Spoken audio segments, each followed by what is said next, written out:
زندیق عورت سے نکاح کا کیا حکم فقہا نے نقل کیا ہے؟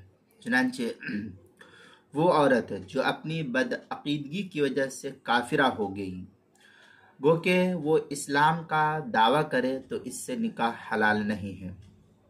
چنانچہ فتاوی ہند میں ہے وَيَدْخُلُ فِي عَبْدَةِ الْأَوْثَانِ عَبْدَةُ الشَّمْسِ وَالنُّجُومِ وَالسُّورِ الَّتِي اسْتَحْسَنُوهَا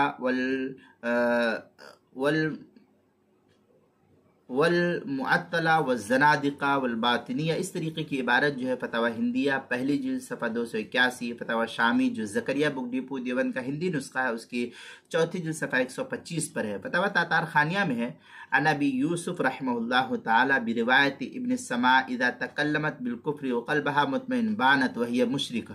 اس طریقے کی عبارت فتاوی تاتار خانیہ جو زکریا بک ڈپو دیوبند کا ہندی نسخہ اس کی چوتھی جلد صفحہ 268،